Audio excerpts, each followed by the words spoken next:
Good evening, everyone. Can you all hear me? Alrighty. Good evening, everyone, and welcome to Cape's webinar launch event. I am not Walid. Both Walid and Arun are unfortunately not able to make it tonight amidst the hecticness of the electoral season. I'm Haulia, Cape's coordinator and co-founder, and I'll be standing in for Walid today.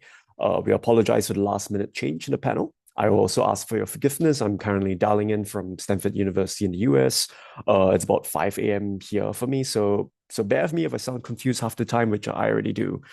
So while it's not exactly Teh Tarik with Walid, it's at least Americano with Haulia. I'll be moderating today's panel, but I also want this to be a bit more of a conversation. I'll be using my moderator's privilege to chime in too as a youth voice and representative of CAPE. So it's been an exciting past week in Singapore, where Singaporeans come alive every 5 years. I can still remember how muted things were in 2020 when we had an online pandemic election. I'm really jealous of you all dialing in who can attend these rallies in person. So we have three fantastic guests on today's webinar. We have our former nominated Member of Parliament, Anthea Ong. I remember fondly working very closely with Anthea. She was a fierce ally of civil society and Singapore's marginalized communities, raising issues from migrant worker rights, mental health to civic issues and political rights. Correct me if I'm wrong, Anthea, but Anthea holds the historical reputation of being one of the most vocal NMPs Singapore's parliament has ever seen. Right, during a term in the 13th Parliament, she raised 147 PQs, spoke on 33 bills, made two adjournment motions, and a recently published book, The Nominated Member of Parliament Scheme, is the first book written on the NMP scheme, and the first time that an in-depth data analysis has been conducted on the NMP scheme. I can't think of a better former parliamentarian to bring onto this panel. And outside of Parliament, Anthea is also a social entrepreneur and an impact investor. Dr. Elvin Ong is our other panelist on today's panel. Hi, Elvin.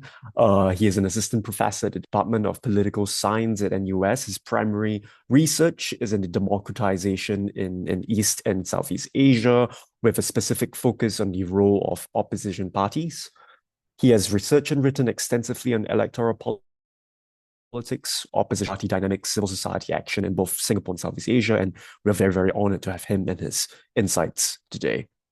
Finally, on the Cape side, we have Xin Liang. He is a long-time Cape volunteer, recently graduated from NUS with a degree in politics, philosophy, and economics, PPE.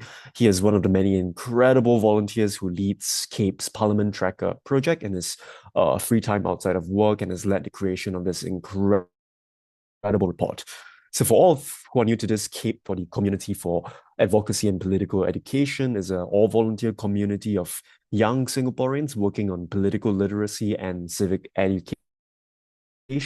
We used to be based out of Yale NUS, but we are now an independent community. Some of our projects include Parliament Tracker, which you have no doubt are aware of now, and what you see online on our Instagram, Facebook, as well as our voter education portal. So before we launch into the panel proper, I want to give some time for Xin Liang to take us through the report. If in the meantime, any people in the audience, you have any questions, please feel free to submit them in the chat. And so how it goes is that for the first half an hour, then we'll go through the report, going through some key summaries and highlights, after which we'll turn it over to the panel and a Q&A. I think we wouldn't have to do a half an hour, just do a Q&A and panel. I'll just go between questions from the audience as well as some questions I have here on my piece of paper. But yeah, turning it over to Xin Liang, I think this is possibly the first time in Singapore's history that any group has attempted a comprehensive data analysis of parliamentary debate for an entire term, let alone your periodic work of Parliament Tracker, right? And this kind of data transparency and ground-up public audit of parliamentary performance is critical work of any functional mature democracy. And I can still remember the challenges, Xin Liang, that you yourself, so many previous teams at CAPE, as well as other groups outside of CAPE have faced in trying to get data on parliamentary debate. And yeah, I know you had the same problem with your NMP book, the sheer effort it takes trawling through the Hansard manually Some groups have tried to develop AI scripting tools, but even then, it's difficult with the kind of data difficulty, despite Singapore being, the data country that it is, right? It's hard work and it's a powerful act of citizenry, right? And I've been flipping through the report since yesterday. It's incredible work, and would love if you can take us through some key findings. So over to you, Anthea. Sure. And thank you so much for kicking off this session out there. So, and thank you all for being here tonight to join us for this launch webinar.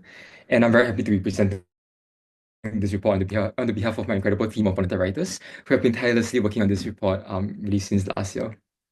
Right. So I just wanted to start off with a little bit about the background about why we started this project. So we started this project with the GD2025 in mind, right? And as we head off to the polls, many of us will be evaluating our MPs, right? And we naturally care about how well our MPs have been taking care of our constituencies, and we also care about their policy positions and also their credibility, right? But I think another critical factor that is often less visible is how MPs have participated in the parliament itself, right? But why care about MPs' participation in parliament? Right? This is really because Parliament lies at the heart of our democracy. It is not just a lawmaking body, but it's also vital for scrutinizing the government's actions and policies. Right? So what you see on screen here are just some bigger examples from the 14th Parliament, but it includes like the Ride Out Road saga, the FICA bill debate, also the motion to abolish GRCs, and of course the NTUC Income Alliance deals. Right? And this examples just point to why we should care about how active and effective our MPs are within Parliament. But the issue is that, when we looked around and then we realized that there were no real accessible statistics tracking MPs' participation on like really the broader trend and across the Parliament term. And so parliamentary records are publicly available on Hansard. Right, and also it's really great now that there are tools such as Telescope, which really allow us to search through these records much more easily. But the challenge is that without a proper analysis of all these different data, right, it's still very much impossible for us to really judge how active these different MPs really are. Right, and so in some sense, the facts exist, but they're very much buried within this thousands of pages of Hansard transcripts. And so that is really where and why we assembled a team of 8 volunteer writers, and we manually collected data from the Hansard report from August 2020 all the way until November 2024. And it was honestly a very, very tedious process, right? So just to give an example of the PQs alone, we had to go through all of the order paper for every sitting, right? Which was about more than 130 over, and then copy and paste the questions into the Excel sheet. And the copy and pasting process is not really easy as well because the format also runs off. And so there was a lot of process of cleaning the data and so on and so forth. Right, and so we also did try methods to automate the process, but because of how the parliamentary records are kind of structured and stored and saved on Hansard, it was very difficult to come up with a tool that could actually kind of capture all of them kind of accurately. So we therefore had to then resort to still manually gathering the data for accuracy purposes. Right. And so after we gathered data, we then structured them into a structured data set, which we could analyze. And ultimately, the goal was to really produce a report that you're seeing now, one that is non-partisan, independent, and very much data-driven, that can tell us the facts about MPs' participation in Parliament. Right, and so this was actually our approach to the report itself, where we wanted to examine 2 main dimensions. Right, the first of which should be the diversity, so looking at the MPs' demographics and the groups that they represent. And then second is looking at the functions of Parliament, right? So Parliament has 3 key functions. First will be making laws, second will be scrutinizing the government, and third will be financial scrutiny. Right, we focused on the first two due to limited bandwidth, and then we looked into the mechanisms under each of these functions, and we derived the quantitative indicators to track MPs' participation rates across these functions. And so if you're looking, and overall Parliament has been quite busy over the period of analysis.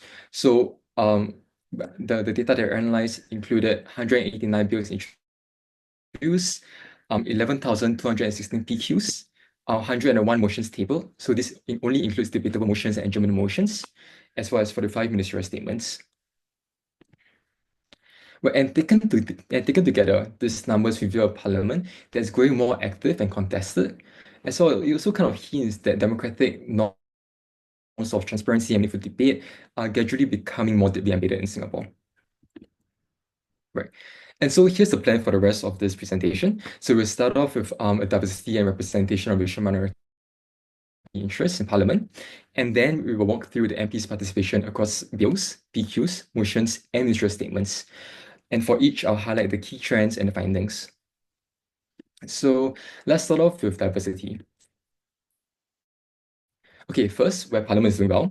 So parliamentary experience shows a good balance between renewal and continuity. So about 38.8% of MPs were first-timers at the GD2020. Our racial composition also closely mirrors Singapore's demographics under the CMIO model, which may reflect the effectiveness of schemes like the GRC in maintaining multiracial representation. But there are gaps, right? So on the gender front, women make up 51% of Singapore's population, but only about 30% of MPs and just 16% of the cabinet. In terms of age, there is quite a stark underrepresentation of youth. So only one MP is under 35, and that would be PAP's Nadia Simlin. Yeah, and the median age of the MP is 52, compared to Singapore's median age of 42. So this gap means that there are certain segments of society that are still underrepresented in Parliament. Right. And so we also examine how MPs raise racial minority concerns in Parliament. Right. And this really came about because we were quite curious about recent debates over the relevance of GRCs in safeguarding racial minorities' interests. Right. This includes the motion raised by PSP back in 2023, calling for the abolishment of the GRC system. And then there are also a couple of past studies, right? Like the one that you see here by Tam Wai Kiong in 2019. And these studies usually focus on the profiles and motivation of MPs who represent minority interests in Parliament. But less attention has been given to the specific issues facing Parliament regarding racial minorities. So this is kind of the gap that this chapter looks to explore. Right. And so how we did it was to perform a content analysis of the PQs database that we have. So this includes over 11,216 unique PQs. And this involved two coders using a system of word text that we first developed. And this basically allowed us to do a first cut of the PQs that might be related to racial minority interest. And then we had two coders to kind of really go through each of these questions to really determine whether that particular PQ addresses racial minority interest. And so in total, we found that approximately 1%, or about 157 PQs, that really addressed racial minority interests. So out of, and among this number, right, so more than 7 in 10 questions address Malay Muslim issues, and close to 1 in 5 address issues about racial minorities in general, and about 5.1% address issues related to Indian Hindu community. And we decided to use these racial categories, right, because of the high levels of intersectionality between Malays and Muslim, and as well as Indians and Hindus, right? So issues related to Muslims are likely to affect the interests of Malays, and concerns related to Hindus are also likely to affect the interests of Indians. So overall, this 1% really shows that minority-related issues are raised, but it forms a small slice of parliamentary activity. Right. And so within those minority-related PQs, there are 4 topics that accounted for about 10% each of the total PQs asked. Right, the top being religious life and practice. This was mainly due to the multiple investigations between 2020 and 2023 regarding deviant religious teachings, abuses of power, and the sexualization of female religious teachers online. The next came education at 15%. This mainly concerned religious schools, teachers, and mother tongue language offerings. Then 14%, and then housing came in at 14%. This was largely about the impact and implementation of EIP for HDB flats. And at 13% came in the halal category, and was mainly about the regulation of halal food practices and availability of halal food options for residents. So now let's dive into lawmaking, how MPs participated in debates on bills. So between 2020 and 2024, Parliament introduced 189 bills and passed 188 bills, right? So only one bill was rejected during this period of time, right? And that was the private member bill by Hazel Paul in 2023 to suspend S.A. Saran from service of Parliament so that he would no longer receive an MP's allowance while not performing duties. And this high pass rate is not surprising, right? Given the PSP's supermajority in Parliament. it also meant that constitutional amendments, which require two-thirds support, were relatively straightforward to pass. Right. So focusing on the 8 bills with constitutional amendments, right, out of this 8, 3 face dissents from opposition MPs. These include amendments on firstly the President powers appointment of the new Chief of Digital Intelligence Service, and the second one would be the repeal of 377A, and the third would be about allowing the President to take up external appointments in his private capacity. And now if we dive into the non-constitutional amendments, so about 5 out of 180 of them, right, saw 5 MPs vote for no or abstain, and all of this were from non-PAP MPs. Right. And these are the 5 bills that you see. So on the FICA 377A repeal, the insurance bill in the aftermath of the planned sale of income to Alliance, the GST bill, which wanted to increase GST from 7% to 9%, and the last bill on the road traffic, which was to remove the mandatory minimum sentence for first-time traffic offenders. So again, most of these bills passed smoothly, showing that while participation in debate is growing, actual legislative outcomes remain quite government-dominated. Right, so now onwards to participation, right? On average, an NP asked about 16 out of the 100, an NP spoke on 16 out of these 189 bills. The Workers' Party MPs were the most active, right? So on average, they spoke about on 20.6 bills each. The PP backbenchers followed quite closely at 18 bills. And then the PSP and CNPs were slightly below average. While the NMPs spoke less. And on the NMPs, it could really be partially due to their shorter terms. Okay, but again, when we zoom into the individual MPs, right, we see quite disparities in terms of the performance. So Louis Ng spoke on 122 bills, which is the most out of all MPs. And you also see some highly active MPs, right, like Don Ree and Lee Hong Wang. On the flip side, we see that there were 3 MPs that spoke on none at all.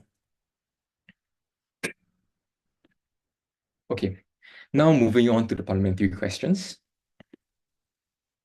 So just to provide an overview of the PQs, so we have 11,216 unique PQs that were filed between August 2020 and November 2024.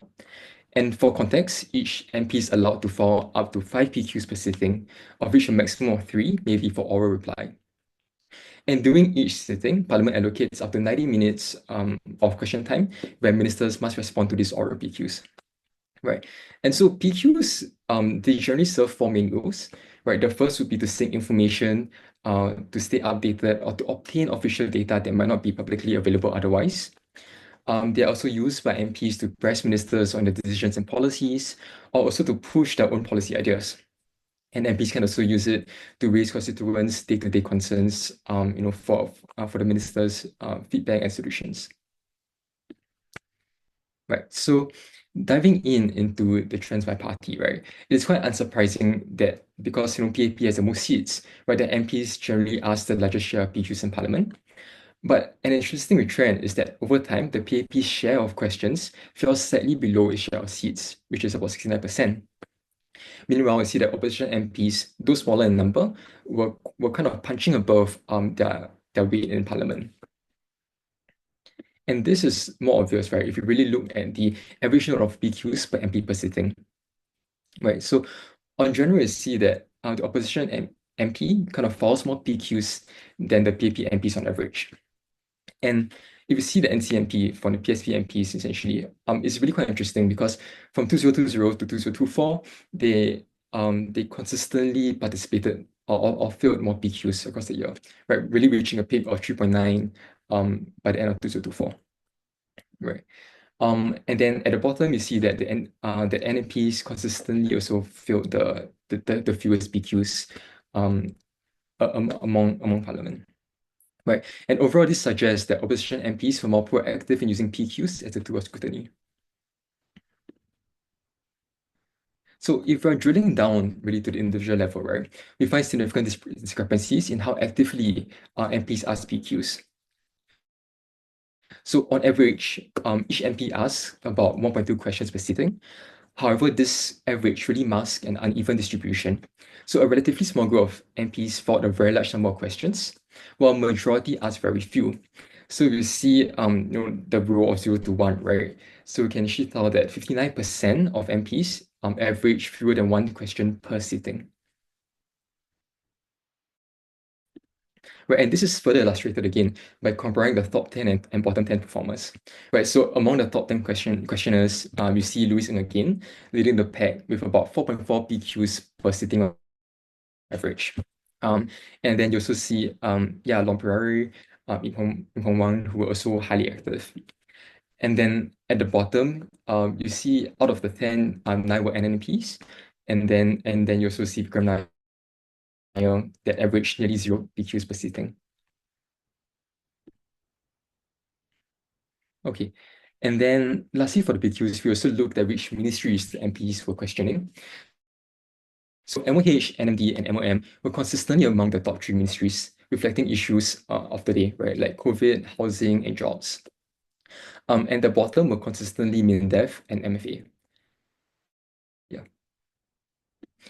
Okay, so now let's turn to motions, which is another important tool that MPs can use to drive debate and also spotlight issues. So for the purpose of this report, we really focus on two main types of motions. The first type being debatable motions, which MPs or ministers can move for debate, right? And for this type of motions, amendments can be proposed, and a majority is needed for them to pass.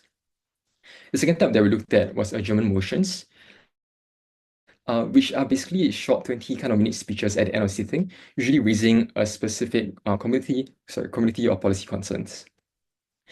Besides these two types of motions, there are other types of procedural motions that exist, but those aren't really intended for debate, so we didn't really include them in our analysis. Right, and so in total, we saw about 30 debatable motions tabled and 71 adjournment motions between August 2020 and November 2024. Right, and so this is down of the motions raised per party. So out of the 30 debatable motions tabled, 11 were by PAP ministers and 19 were from backbenchers. And among the backbenchers, we see that the PSP and PSP MPs were the most active, right, tabling about 8 motions, followed by the PAP, Workers' Party, and finally the NMPs. Right. Right, but overall, the outcomes of these debatable motions really show the reality of parliamentary dominance by the PAP. So all 5 motions that were rejected came from the PSP and CMPs.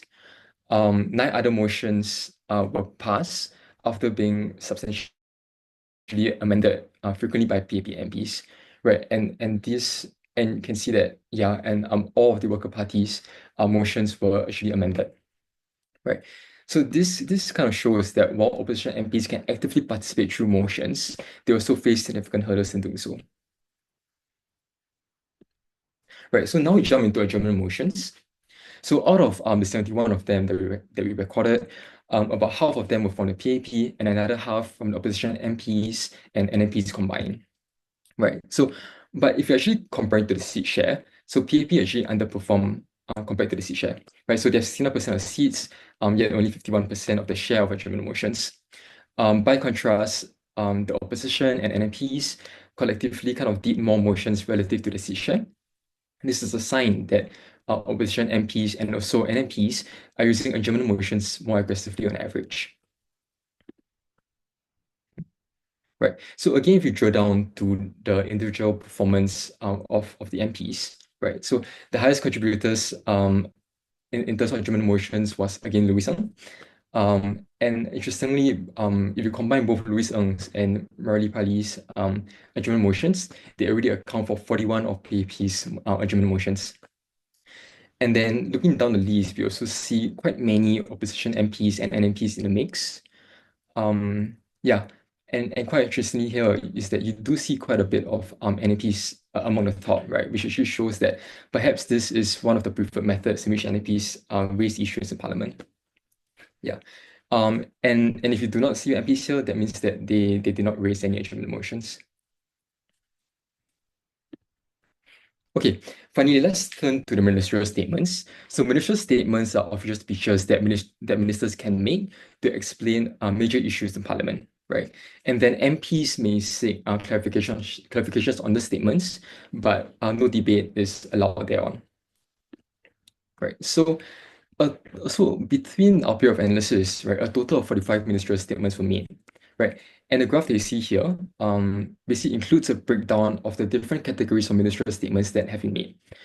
So the first type is really to clarify on matters with an MPs, and this one was for the case with Risha Khan.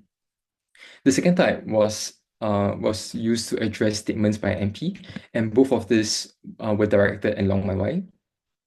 Then you see that there were also four ministerial statements on the Red Dot Road saga, um, about nine of them on the COVID-19 matters, and then the bulk of it was on various matters of public importance.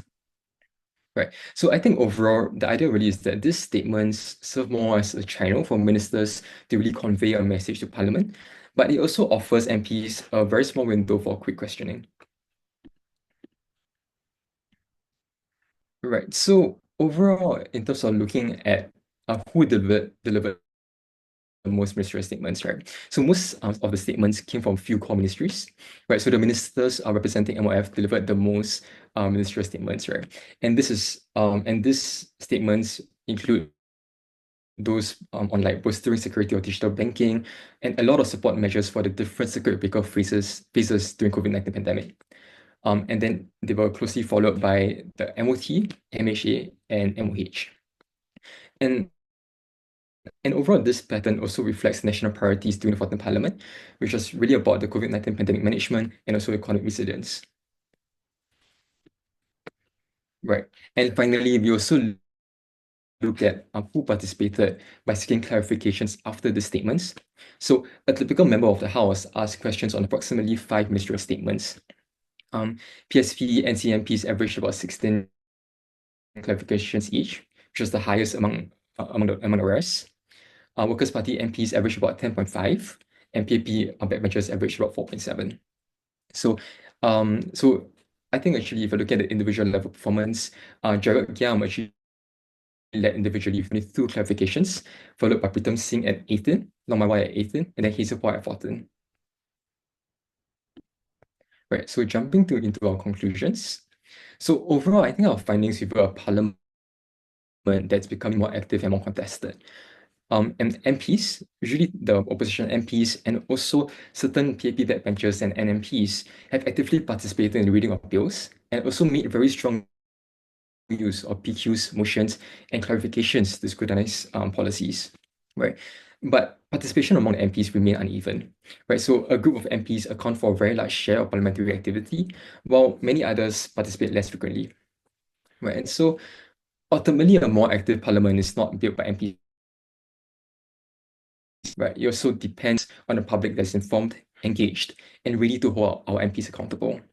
So as we head towards the G2025, it's really up to all of us to ask more, expect more, and also encourage our MPs to participate more in Parliament. Right. And so we hope this report provides a clear view of how our MPs have performed and that it inspires a democratic culture that is where meaningful, robust debate becomes the norm. So thank you for your attention. And if you'd like to explore more, there's actually the CAPE's full voter education resources, including this report itself, that is available at our voter education portal. And so with that, I think I'm now pleased to hand the floor over to our distinguished panelists as we dive deeper into what these meanings mean for the future of Singapore's parliament. Thank you so much, Sin Leong. It's a lot to chew on. It's a monumental effort as well. I hope we can see more of this on a regular basis in Singapore's civic space. There's a lot of intriguing trends you've flagged here, and I'd love to unpack them further with the panel and the audience as well. For those who'd like to download the report, you can do so now at our website. The link is below, and you can navigate to our Parliament Tracker project. Also, if you missed the first half of this webinar, just an update, both Walid and Arun unfortunately not able to make it tonight, and I'll be moderating. So, turning it over to Anthea and Elvin, I just want to ask what are some things that stood out to you, Anthea, of you. You've been very active in the 13th Parliament. How does this data compare with your time, right? And not to throw the NMPs under the bus, but the NMPs in the 14th Parliament seem to have recorded very low PQ and bill participation rates. What are your thoughts? Yeah, well, first of all, thank you for having me, Halie and Chin Liang and the CAPE team. Again, thank you and also congratulations. It is an incredible effort and onerous one. I know how challenging it is going through Hansard and its search engine. So yeah, so delighted, incredibly delighted to be here, but also with the report. Yeah, I mean, my first thought reading it yesterday was it's more than an indictment on the NMPs in the 14th Parliament. That's before all of that happened in February, which I think I've already in the public square and you know, even with my own commentary in Rise Media, I've made known my views on that, the two NMPs resigning before they finish the term to join the political party. That's the first thought that came out for me, naturally, because you know, as a former NMP, that was where my eyes went to first, even, right? So that's one. I think the other thought that came out for me, Halie, was just interestingly the representation, you know, in terms of the age, you know, and it's obviously not easy to say that, oh, you know, that's not enough leadership renewal effort. But I do feel that really stood out for me, how the youth under 34 is so underrepresented compared to the national numbers. And perhaps speaks of, you know, what's going on right now in GE 2025, where the People's Action Party is fielding its largest number of fresh faces. You know, both in terms of gender, I think it's the first time it's got, you know, almost half who are women candidates, but I think about half are under the age of 40. So it's a bold, but clearly necessary, you know, renewal that's needed. But I do wonder, and this is my personal view, I do wonder if it's coming a bit late, right? And that may have also perhaps to some extent shape how in touch, you know, the incumbent is, right? Given that it's so skewed in terms of the representation for a group that's growing, that's relatively large, but also vocal. I think that's one thing that came up for me. The other that came up for me was I was very much looking forward to it, so I also went straight there. I know the racial representation was shared, but I was hoping the religious representation will also be calculated or tabulated. I understand that there was effort to try to do that, but you couldn't go all the way. I hope to see more of that. I don't think when it comes to, you know, diversity in this regard, it's not just racial, it's also religious. And I, as an MP, I know in my application form, I have to put in my religion. I put in love as my religion, and then I put in bracket, if you need something formal, I can be a free thinker. But in short, what I meant is that, you know, it's actually important for us, given especially the bulk of the questions for racial minority issues that were raised were actually around religious practice, according to your report. So I think, therefore, it makes a lot of sense for us to also know the religious diversity we have in Parliament, right? Our representatives. One last thing before I you know, let Elvin speak, and that for me is that one process was missed out, which was public petitions, you know, which is also a parliamentary process available to members of Parliament to interestingly bring, you know, the voices directly from the citizen into Parliament.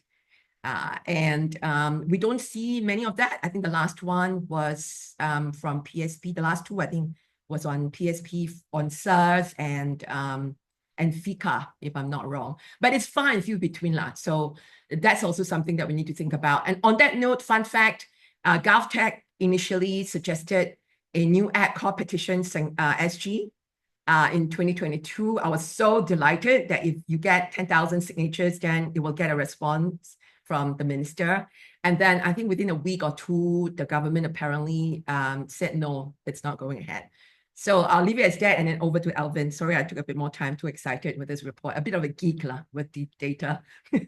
Thanks, Anthea. I'll add all of these to our wish list for 2030 report. And I think religious data is a good one, right? I mean, there's a growing sensitive discourse around that. And I mean, we had this discussion, I think maybe a year ago as well, when basically you can't find the religious data anymore on the MP profiles on Parliament, right? If I But recall it could correctly. be with the Parliament office. So I think it would be something that I know we don't have Freedom of Information Act, but a request might be helpful for a research of this sort. Definitely. All right, so on to you now, Elvin. I mean, as a political scientist, curious about your views on the longer time scale of things, and as a doctor of politics, how's the health of a parliamentary democracy? What's your diagnosis? Thank you very much, Kate, for writing this report. And so Anthea comes from a practitioner's point of view. I will come from academic point of view, right? So I provide this, I'm putting on my academic hat, looking at the data that you guys have, providing this analysis and opinion. So just one small caveat, the opinions and analysis are of my own, and they do not reflect that of my employer, the National University of Singapore. So with that caveat in mind, I just want to say I have kind of three broad observations of your report. The number one observation is that it is very, very methodologically sound. Right? So if anyone in the audience would like to have a good sense of how a methodologically sound report should be put out, they should go and read this report. I think it's methodologically sound in a couple of ways. Number one, it is very attentive to how the data is being constructed and in terms of the interpretation of the data. And number two, it's very sensitive to the limitations of the data. And so I'm very, very happy that you guys have a couple of pages actually in front to say that all this is quantitative data and there is limits to how you interpret quantitative data, and that quantitative numerical outcomes do not necessarily represent a qualitative substance, right? So maybe you might interpret that, you might see that, oh, some MPs actually participate at very low rates, but if you dig deeper, you go into the Hansard to go and see what the MPs actually ask, maybe they could be very substantive and very influential questions or clarifications, right? So I think it's important for people to understand the quantitative and qualitative difference. And I think the report makes it very clear that there are certain limitations, and it is definitely a very good segue for people who want to know more to actually get into the data and get into Hansard. So that's the first thing I would say. So kudos to the CAPE team. And number two, I would say from a political science theoretical point of view, it is the data shows very clearly that opposition parties participate more in parliament as compared to the dominant ruling party. And this conforms with what we know about dominant ruling parties across the world, right? And how they would react and behave in parliament. Right? And of course, in the past, we have dominant ruling parties, say, in Japan, in Taiwan, as well as in other countries, right? And so the opposition parties will oftentimes take their time in parliament to actually try to ask very critical questions and try to extract certain kind of concessions from the dominant ruling party. And so therefore, it is not surprising to see that opposition parties are very much more active than the dominant ruling party. So basically, the data actually kind of verifies, right, this theory that opposition parties will want to use the avenue of the parliament to be much more active, right, and signal their competency against the dominant ruling party. One more thing that I would say with regards to the data showing that the opposition party is much more active in terms of clarifications on ministerial bills, in terms of clarification of ministerial statements, and in terms of asking parliamentary questions. I think, surprisingly, this also reflects well on the Speaker of Parliament. So it reflects well on the Speaker of Parliament, both the first Speaker of Parliament and the second Speaker of Parliament, Mr. Tan Zhen Jin and Mr. Seah Peng, that the Speaker of Parliament is actually giving time and calling upon the opposition parties, politicians, to actually speak on the bills, to speak on the ministerial statements whenever they raise their hands, right? So you would think that in a biased speaker will actually maybe not call upon the opposition politicians if they raise their hands and ignore the politicians, right?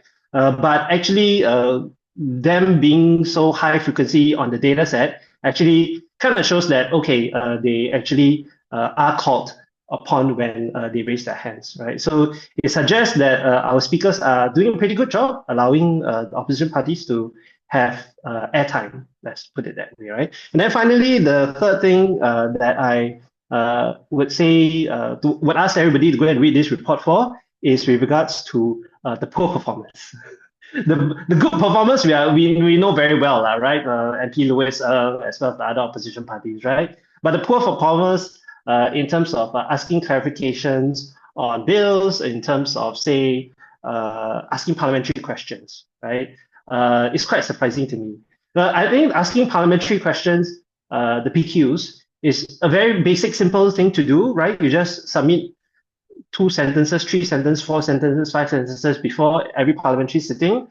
You can don't speak on bills. You can don't ask clarification on ministerial statements, but at least ask some parliamentary questions, right? To bring some information out, to solicit some views from the government.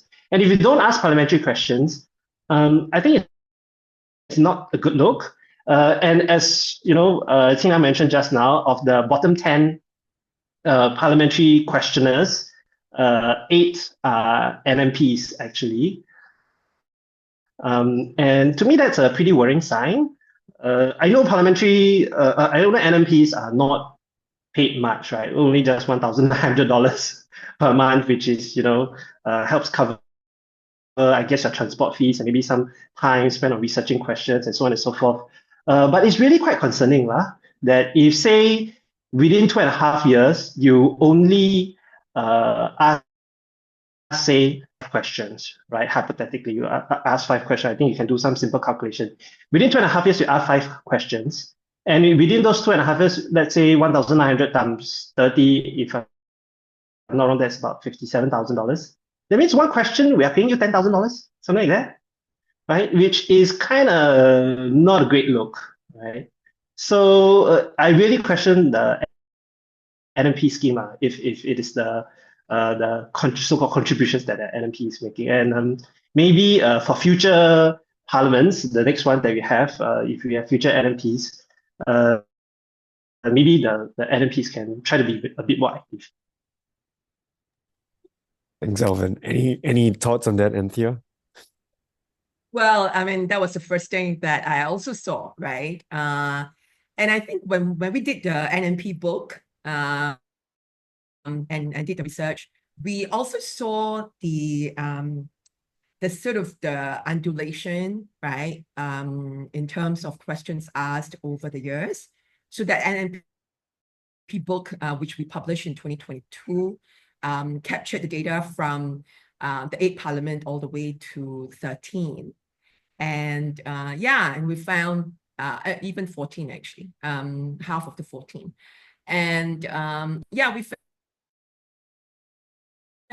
it was really quite dependent on the individuals themselves, right? So for sure, I think that's a need. And Elvin, you and I can talk more about that. I sent you the Rice Media article of my views on the NMP scheme. I mean, there's already been challenges to the scheme, but I think just the recent happening just tells us that there's a need for a real deep review of the scheme.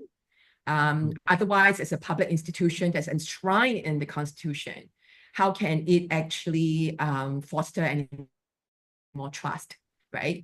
Both in terms of what had happened with the vaccination and also what we're seeing here in terms of performance. Having said that,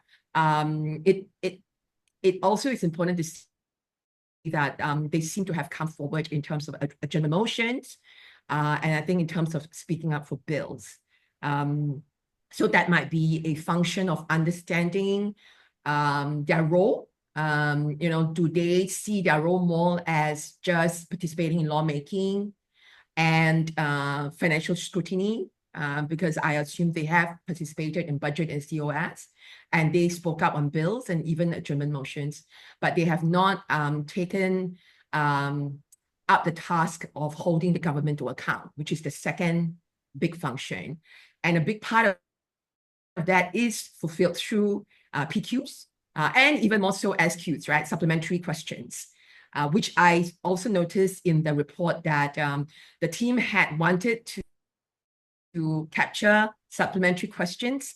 As a former parliamentarian, I will tell you that is the most exciting part of the proceeding because that's usually the part that we see ministers responding in an unscripted manner, right? And it speaks volume of the understanding they have of the issue at hand, and also just it gives us a wide open space, and sometimes a few MPs will actually join in with the excuse to a PQ. So that's actually the most exciting part for me.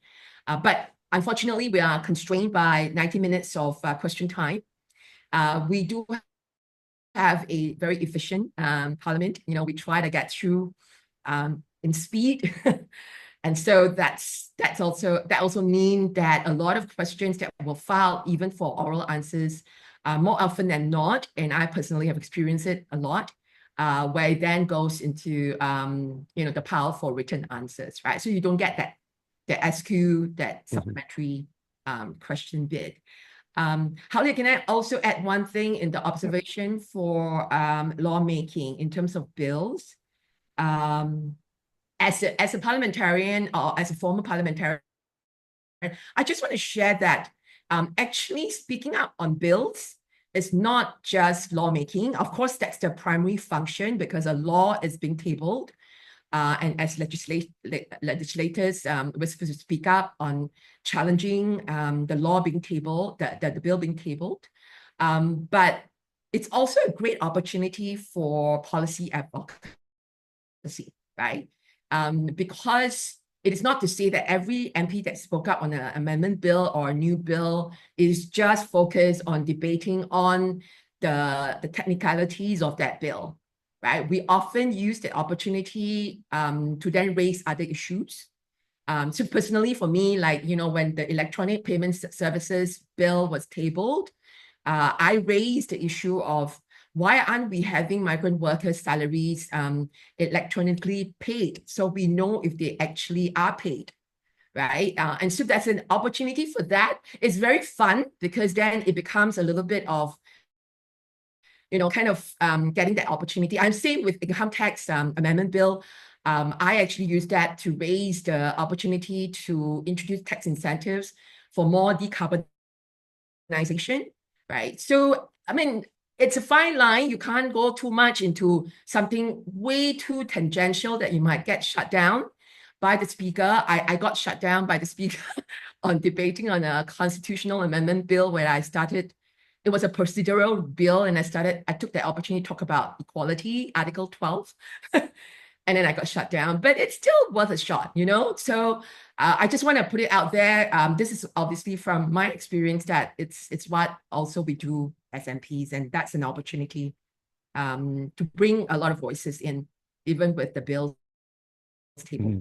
Thanks, Anthea and Elvin. I think, thanks very much. There's a lot of things here to unpack. One of them is poor performance and MPs not speaking up. I think that kind of go here to one of the questions that have come up, which is, if if NMPs are there to give opposing views and you're not saying anything in Parliament, then what is the point of the NMP scheme, right? I think that's a question. It's a great question, but maybe a big one that we can put for later or something for another session. And Anthea, I'm sure, be very happy to speak to it as well. Can And I I very think also, quickly yeah, give my 2 cents on that? yeah, Elvin, go for it. Yeah, so Pat Sharma asked the question in the Q&A to say that, NMPs are there to give opposing views, and but clearly they say nothing. So the PAP should be asked to account for this, right? I would say hold on to the horse, the criticism horse, right? Don't let it run too fast. I would say a couple of things, right? So number one, NMPs are not really there to give like opposing views. If I'm not wrong, theirs is supposed to represent certain sectors, right? And we hope that they will, at least in my mind, from an academic point of view, theoretically, they should ask questions that are relevant to at least that their representative sectors, right? And so the CAPE report tells us how frequent they speak, but we don't know what they actually speak on, right? So if you're really interested in whatever NMPs speak on, then you can go to the Hansard, right, to say look at what they speak on. And number two is, well, should we hold PAP accountable for it? I don't necessarily think so, because my impression, my assumption, right, would be that the PAP and the parliamentary committee that selects NMPs will select NMPs on the basis of them expecting to represent those views in parliament. And if they don't do that questioning job very frequently, maybe we should go and ask those NMPs themselves instead of like going after the PAP, because the PAP could actually say, well, we thought that they would say a lot, but they actually didn't say a lot. So maybe you go and ask those NMPs, right? Instead of going after the PAP. So I don't see it necessarily as a flaw of the entire system.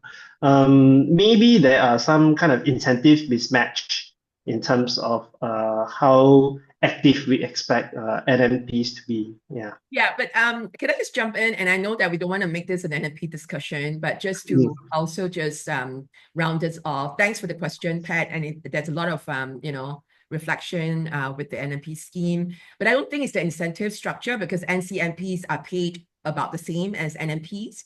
Right. So that's one. Second is, we're not there to be opposing, but we certainly are there to provide value to the parliamentary discourse, including providing alternative views. NMPs are not meant to only speak about the sector that they got in through as well. And so we'll just leave that, because this is not a discussion about NMPs, but just want to put in my 2 cents worth as a former NMP. Yeah. Thanks, Anthea and Elvin. That was worth airing out and speaking to as well. I also wanted to pick up a good point on that speakers are fair, as Anthea, you say. It's a very efficient parliament. Second and third readings in other parliaments tend to take a lot longer than it is in Singapore. Instead, in Singapore, it's compressed into 1 or 2 sittings. So Elvin, it's a great point that speakers are fair amidst the efficiency of this process. I think that's a bigger question as well, as to, does Parliament have to be this efficient, and when it comes to lawmaking? And I think around efficiency, right, I think one thrust that we've been trying to get into is quantity versus quality, right? And I think that's what Kaibin has asked in the questions as well. He note that MPs across different groups have been participating in other forms of engagements. And I want to take a step back here, right? As the report suggests, and as Elvin, you suggest, quantity alone, such as the number of questions filed, doesn't capture the full picture. I want to put a pin on this question, right? How should citizens interpret this data, right? Are there other forms of MP participation that we couldn't capture that you think are important?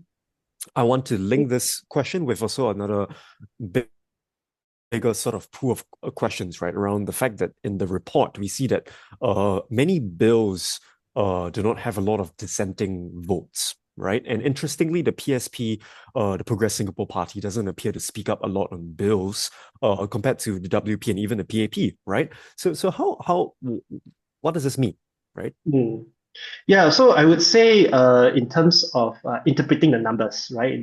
As you mentioned just we should be careful about interpreting the numbers relative to MPs outside engagements, which Kai Bin mentioned, such as committees hosting delegates. And let's not forget, in Singapore's unique system, MPs are also town councillors. They should also be responsible for your estate management, right? And in any team, in any GRC team, there are some MPs who naturally gravitate towards being more responsive to local matters, and there are some MPs who gravitate more towards, raising issues in Parliament, like Mr. Louis Ng, right? So if an MP has low numbers in Parliament, that does not necessarily mean that they're doing a terrible job. Maybe they are actually very responsive in town council matters, right? Maybe if you do complaints to the town council that there's some block drains or there's some dirty tables and that in your void deck that needs repainting, right? Maybe that town councillor, the MP as town councillor is very responsive, and that's a missing data, right? Because we don't know how responsive parliamentarians are, and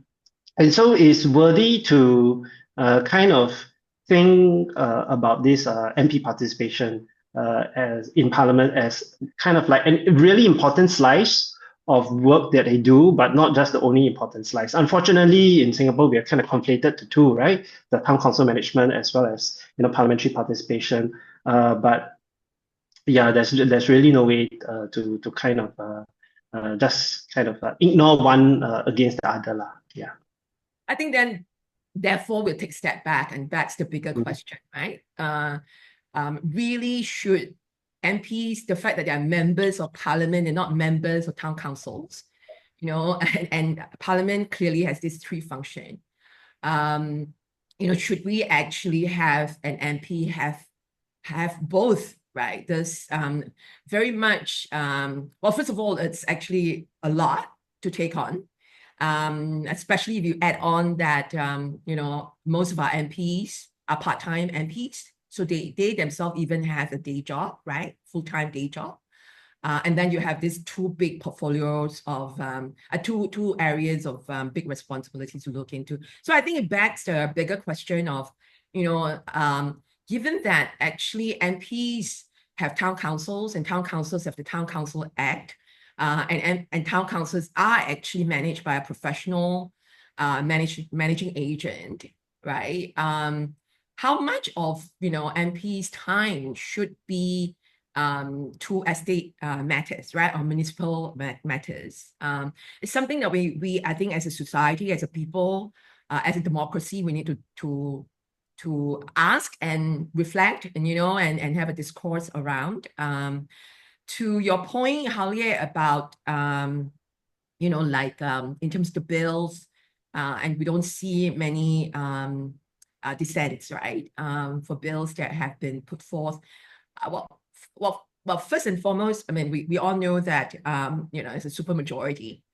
The bills are also some of them are really quite complicated, right? And so I think when an MP or MPs can actually put in the effort to actually go through each and every part of the technical details of a law, of a bill that's been tabled, it takes effort, right? And you need the resources as well to support you.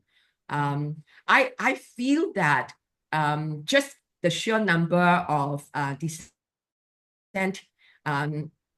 could reflect the diversity that we are bringing into the debate of bills, right? And as I said, the bills are very complicated. They're usually covering very complex matters. And clearly we have very capable, civil servants drafting them. But still, as we know, the more complex things are, the more important diverse views should actually come into play, just for us to make sure we don't actually miss out blind spots, right? Which is just by nature of just what complexity is, right? So I think that's something that we should also ask. And I think it's also no coincidence that is with the evolving needs of the society society with a increasingly volatile, complex, uncertain world, with also increasingly a more educated electorate, there is also clearly, the trend of seeing more political contestation and the likely growing appetite, right? I mean, over the years of political diversity. So yeah, I think that's what came up for me. Yeah, Yeah, just to add on, regards to the dissent on bills part. So Hao-Lieh, just to clarify, right, there's 180 normal bills that were passed, Yep. and of these 180, only 18 bills had dissent, which is just 10%, right? The other bills passed without dissent. Am I correct? Yeah. Yep. So that to me suggests a couple of things, right? Just interpreting just these top line numbers. That 90% of bills passed without dissent suggests that the PAP government is doing a really good job writing very good bills, which the opposition parties have no complaints about, right? And so one way to interpret this would be thumbs up to the PAP government, I guess, for writing very good bills. If which the opposition parties have nothing to say about. Number two would be that another alternative interpretation would be that the opposition parties only very selectively speak out on certain bills which they think are going to make an impact, right? So they basically they save their own saliva, right? They only speak out when they feel that it's important, and they choose to only speak out 10% of the time, right? Out of 10% out of this 180, and so we could also say that it is a kind of strategic play potentially by the opposition parties, and you could say also that by letting the vast majority of bills pass without dissent, they are facilitating this effective and efficient, orderly work of parliament, right? And they are not opposing for the sake of opposing. If they were opposing for the sake of opposing, every single bill they would speak up on, right? And they would delay all the process, right? So you could also say thumbs up to the opposition for being very careful whenever they speak up. So yeah, those are I guess two charitable ways of looking at the dissent on agree, this. and I think that's a good way to look at it, Elvin. But I also would add on to say that speaking up on the bill, most of us do. And as I said, you could actually use the bill as an opportunity for policy advocacy. But I think it's sort of which bill would be asked for a division. Right. And so that's when the recorded dissent is actually made. So, I mean, you're right. I think this also begs the question of we don't have standing parliamentary committees, right? Which is, quite unique to our parliament, because in other parliaments, even with Westminster model parliaments, they would have standing parliamentary committees for certain for certain topics, right, for themes that shadows the ministries. And that, I think, is helpful because over time you build expertise as MPs. And I went on this European Union visitor program and met with some of this standing committee MPs and even the chairs, right? And you find, and this is all cross-party, it's not just one party. And what it does is that then bills actually drafted before they are tabled in Parliament, even for first reading, would actually be worked on with the Standing Parliamentary Committee, right, of these groups. Right now, we have GPCs, right, Government Parliamentary Committees, but they are actually not cross-party, right? They are actually the government parliamentary committees. And so I think that's one part of it. Often as a new MP, really, even if you're legally trained, just in the sheer scale of understanding what a bill encompasses,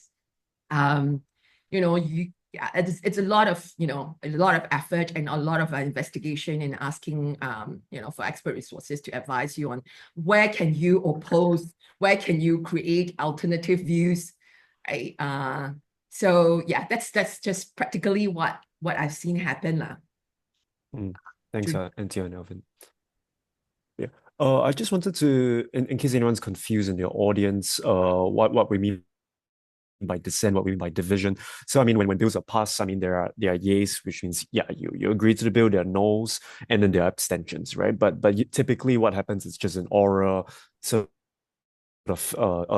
division, right? So they're just like who agrees to the bills, and then the ayes, and then if there are lots of audibly there are more ayes than nays, then the bill passes, right? So at which point MPs can also push for a division of the house, so they actually take everyone's vote one by one. So if there are no division, we actually don't get a record of who actually says no or yes to a bill in parliament, right?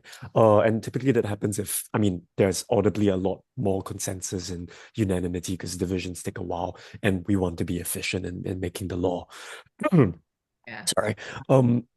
I wanted to go into, I think, what we're trying to get into earlier, which is I think the dual role of MPs, or at least the dual main role of MPs, right? So one is in terms of municipal matters, town councils, making sure your streets are clean, garbage is collected, and the Meet the People session, and the other one in terms of parliamentary representation, right, and advocacy in parliament. And Elvin, I think you brought up an interesting point that there seems to be some sort of emerging sort of opposition strategy. I mean, this is what you brought up in the very first thing you said as well.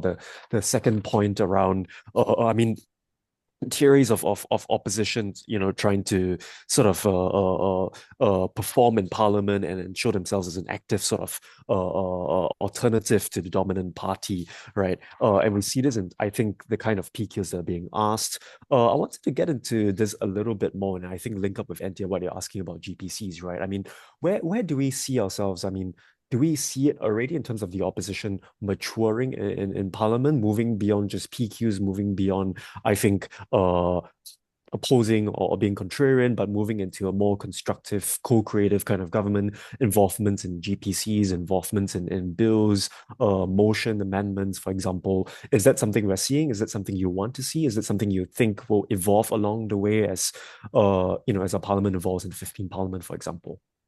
Yeah, so that's a very good question. I think the Workers' Party, in particular, right, they have gained a lot of experience learning how the parliament works and using the different parliamentary levers, such as parliamentary questions, such as adjournment motions, right, to the best of their abilities.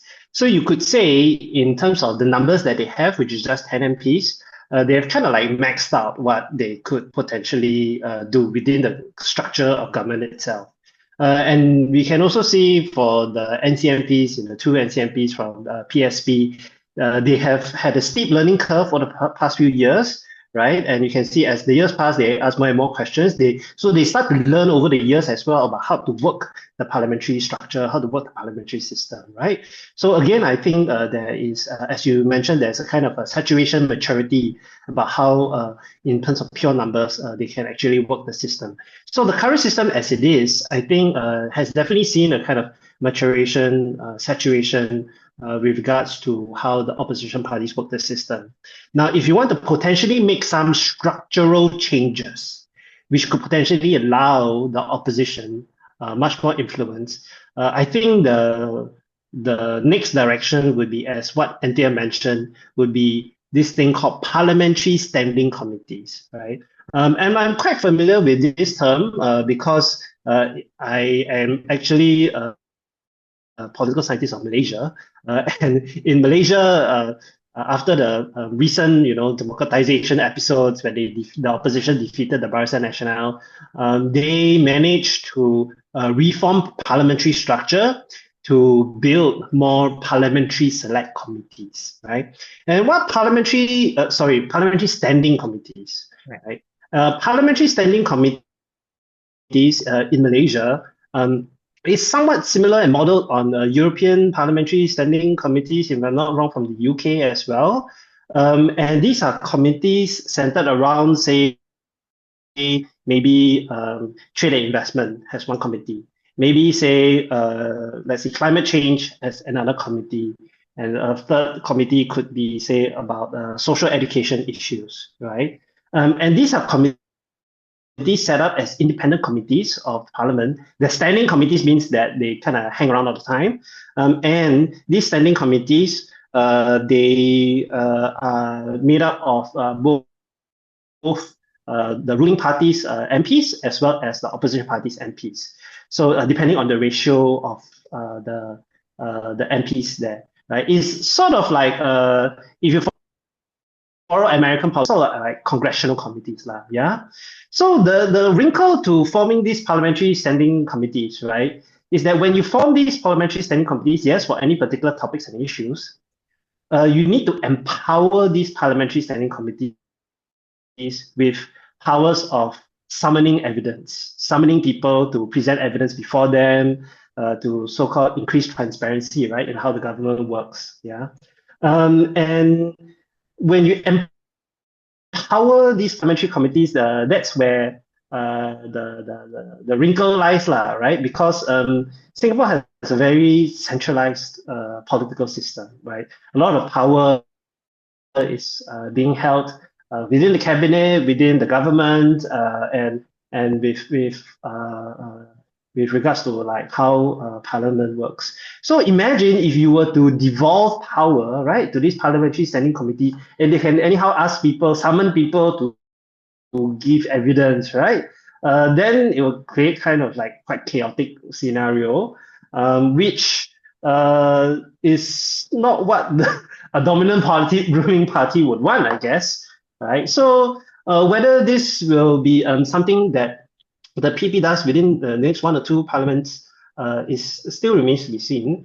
If there is more opposition MPs elected, and if there is a civil society push for more parliamentary standing committees, maybe the PP could set up these committees as a way of showing that it is very transparent and it is that there's nothing to hide, that you can empower these committees for whatever topics that you want, and it could be seen as a kind of empowerment move by the PAP actually, right? To show that it is welcoming everyone to scrutinize itself. So I think that's where the next evolution could potentially be, these parliamentary standing committees. I agree, and I think we need to have that as we mature, as the needs of society evolve. But I also think that it is really quite challenging to, and one thing that maybe on the wish list again, would be to, to see the MPs asking questions on parliamentary reforms, right? I would find that, I would imagine that would be really quite challenging for ruling party MPs, right? The backbenchers of the ruling party to push for any sort of parliamentary reforms through, whether it's the parliamentary question route or even putting that through, in the budget or COS. And I think that's the, I mean, Elvin is saying that hopefully the incumbent would actually volunteer that. But then I think it's important also that, the alternative parties, civil society, and having more seats, right, would help to bring about more push for parliamentary reforms as part of what MPs must do, right? Otherwise, we run the risk of a parliamentary system still very much sort of time-trapped when the world is already moving ahead, right?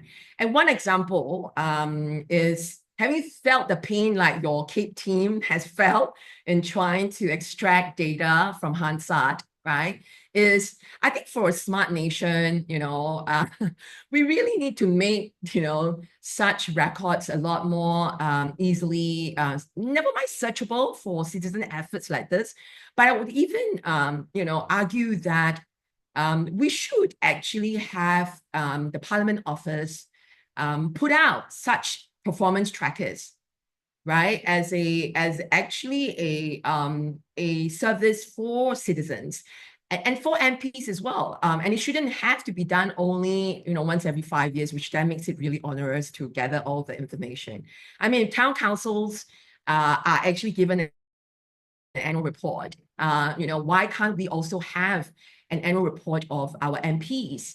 And in any corporate situation, and most of us work, right, in an organization, you don't have, I mean, it will be disastrous if your review comes once every 5 years, in terms of understanding the competency, how your boss and your company and employer feels about you. It's done not even just annually, but sometimes even quarterly or even monthly, right? And I think that review and feedback, it's really important to build an even more thriving democracy where the MPs are really, I mean, one of the questions I think Romin put, what do we need to consider going into 3rd of May after reading the report? Well, one is to really notice that the primary function of an MP are those 3 functions that the CAPE report listed out. And therefore, know that needs to be considered other than obviously the town council issues, which naturally most of us think about that first because that affects us directly. So that would be the first thing. But I'll also say that the numbers itself in the report doesn't mean that you are a great performer, because I just realized that actually on the top, it was Don Wee and Gan Thiam Po in terms of the numbers in whether it was speaking for bills or PQs, I can't remember, but they're not also being fielded, right? So maybe to the party, asking a lot or speaking up for a lot doesn't mean that you're performing well. So I don't know, but that's an interesting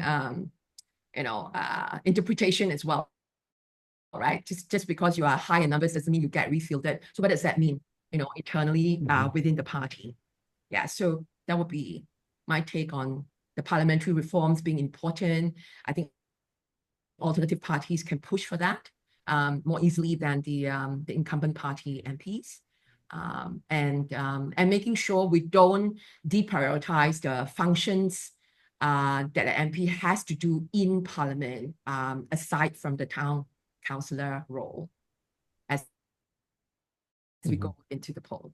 I'm not, unfortunately, because I'm a Marine Parade Brattle Heights resident, the only GRC that's not going to be voting. So I am bummed not being able to exercise my sacred vote. Sorry about that, Anthea, but and thanks for your comments. I like how civil society has finally been mentioned, Elvin and Anthea, both respectively. I wanted to ask, I mean, the question around what's the role of civil society, right? I mean, Xu Yun and the questions is asked 2 questions around, I think, I mean, what does civil society do, right? How do we translate popular social sentiment or NGO non-profit civil society sentiment such as climate into the parliament, right, and parties, right, and I think I also want to capture a bit of, I think one comment that I saw online, which is that who is civil society's MP, right, in the coming 15 parliament, right? We've lost a whole slate of MPs who used to be very vocal, used to coordinate quite a fair bit with civil society interests. I mean, Louis Ng, Kerry from the PAP, Leon Pereira, as well as NMPs like yourself, Anthea, and Walter Tesseria, right? And I mean, in some ways, maybe civil servants are happy to an extent, right? I was talking to some of my civil servant friends, and they were very happy that Lewis was resigning to an extent, because they're like, there's so much work involved in trying to answer his PQs. But at the same time, I mean, going back to the question, what is the role of civil society? What can civil society do? What can parties do better in terms of bringing in civil society? Well, I think just from a very academic naive point of view, I think civil society it's always very tough work, right? Because they have to find their audience, and they have to find funding, and it's always very tough work. I think the simple answer is, if civil society wants their agenda to be prioritized, they have to reach out to political parties and push that agenda to political parties. So if Chi Yun says that she cares, hypothetically, if theoretically she cares a lot about the climate, then they should push every single political party to have a particular section on climate, right? And if those political parties do not have a section in their manifestos on climate, then you call those political parties out and say, I talked to you already, but you didn't put it in. And so, they are grossly disappointed in me, right? And that is how normal democracy works. And so I think, that would be how I assume things would be, and that there is real necessary need for, I think, civil society to have civil society MPs in Parliament, right? If civil societies can directly approach certain political parties, maybe political parties can designate certain MPs as civil society contacts. I say, civil society, you have any problem, go and contact this MP, right? Maybe that might be a more efficient way of information flow, more efficient way of feedback. And that could be a useful thing, right? As to have a special civil society coordinator, so to say. Yeah. I think first and foremost, that's also part of what I think is the value of NMPs, if the NMPs actually step up, right? So in NMP, obviously one of the functional sector is the people and civic sector. That was also the functional sector that I was nominated under, right? And we think about civil society, it's huge. There really is no reason, which is why I said I was so disappointed when I saw the report, to not actually ask. In fact, for me, between Walter and myself during our term, we were literally running out of the quota in terms of questions to ask, because civil society, we literally had queues, a queue system of PQs to ask with every coming sitting.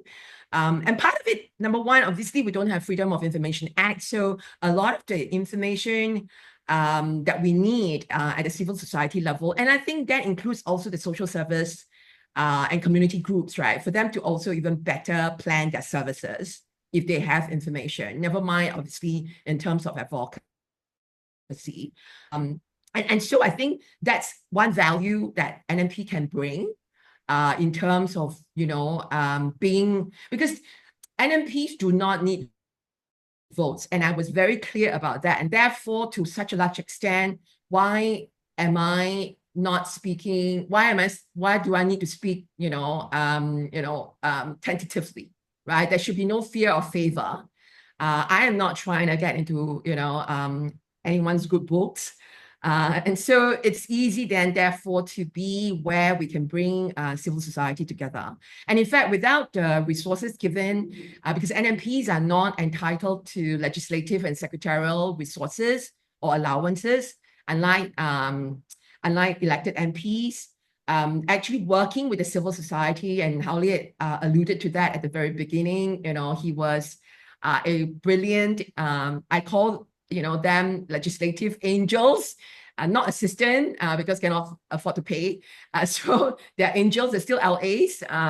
So that really then expand, this whole diversity of questions and needs that can be brought into Parliament for civil society. That's one. The second is then civil society needs to be a bit more, I think, strategic. And so we also noticed that Tien, we also noticed that actually in many of the manifestos this time around, mental health was also very rarely mentioned. Although we try to now link mental health and cost of living, right, financial stress and all that. And so SG Mental Health Matters, a group that I'm also involved with, we then actually reach out to MPs with, we have done a similar Parliament tracking over the last 2 years, and then basically just put it out to the MPs that, hey, we are actually watching you. And, we continue to want to make sure that you speak up on this. And we've just rolled out a pledge that we ask MPs to take, that they will make sure they make mental health continue to be a national priority and a whole of government effort. So there is a need for more sort of proactive effort to go engage MPs and political parties. I wanted to also do a shout out for our friends at Disabled People's Association. So they started also doing some focus groups and gathering views from the community, and then putting it into a report, sending it to the different political parties to let them know, hey, don't forget us. We would like to engage with you, to share with you what we would like to see. And I have to say that they thank them for the report, and DPA has not heard from them at all, right?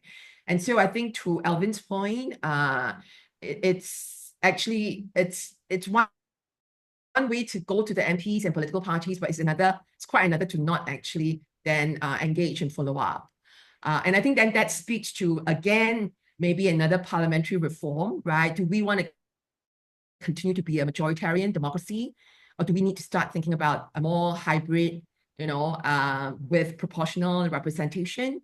And this is the kind of parliamentary reforms and really thinking about the future that I think a more diverse parliament can start to, put some of this into debate and discourse, right?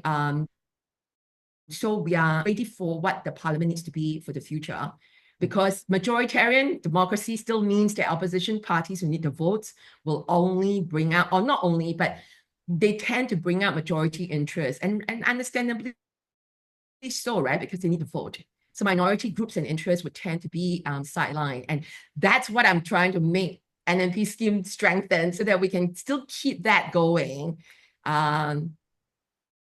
And that's where I will leave it as that. You can see that once we get into NMP, then I have too much to talk about. Well, yeah, for those interested in climate, in the Q&A, shout out to Green Watch Climate Scorecard of Parties. Greenwatch2025.com/scorecard. I believe those are some good folks trying to evaluate all the different political parties about their climate commitments. Yeah, and I think hold your MP to it, right? Your MP comes around to you, or I was hoping one would come to my doorstep. Then actually ask him or her, what's your stand? What will you bring up if I vote you in? Remember that we're not actually at their mercy. We are actually employing our MPs with our votes, right? So we are the employers. So therefore, yeah, when you see your MP, you should be asking interview questions like you would if you are employing somebody for a job. Mm-hmm. Thanks, Anthea. Again, a shout out to Greenwatch by Singapore Climate Rally, as well as the Mental Health Matters folks. So thanks for the answers on civil society. And I love the point about parliamentary evolution, right? I mean, we are a small society, small country, fairly homogenous kind of society as well. We no big sort of rural urban class differences. I mean, we can afford to do these kind of parliamentary innovations, and we have been innovating in our politics quite a fair bit. I mean, NMP schemes, NCMP schemes, even the elected presidency, if you look at it that way. Yeah, and I guess I think I just want to quickly, we're running out of time, and I want to quickly engage with, I think, the top voted question by Roy. I mean, Elvin, you already sent in a reply, which is, what should voters keep in mind going on to polls on 3rd May? How do we make an informed decision after having read Cape's report? I think Roshdi here also has a question around, swing voters. What do you see in terms of the report, and how does it cohere with, I guess, voting? How should you vote based on this report? I think we've looked a little bit about that, right, in terms of quantity, numbers, and what it means. Yeah. Yeah, so my answer is what I wrote, right? Which is don't read Cape's report first. Go and look at who is contesting in your constituency first, right? And if your constituency is part of a GRC, right, try to suss out who will be the one who's more grassroots focused, who will be the one who's more parliamentary focused.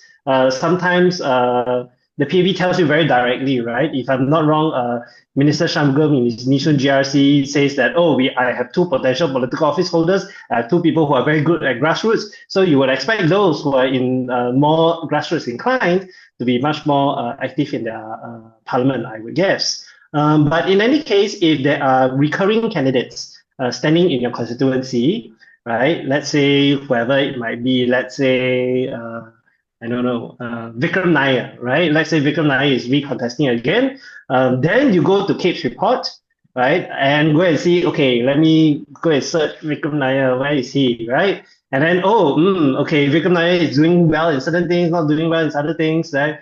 Then decide whether you think that that candidate is good. And if that candidate is great, then, give the guy a thumbs up or the lady a thumbs up and then vote for the guy or lady. If you find that their performance is not that great, relative, right? It's all relative to their fellow MPs. Then maybe go and seek out that candidate to ask why, right? And maybe they can say, oh, I'm actually the person in charge of town council. And therefore, I have less time to spend in parliament. I'm actually much more, I'm the one responsible for dealing with like managing agents and so on and so forth. So that could be explanations lah. So I think instead of being presumptive over how people actually perform, we can do more to like kind of seek out candidates and hear their explanations.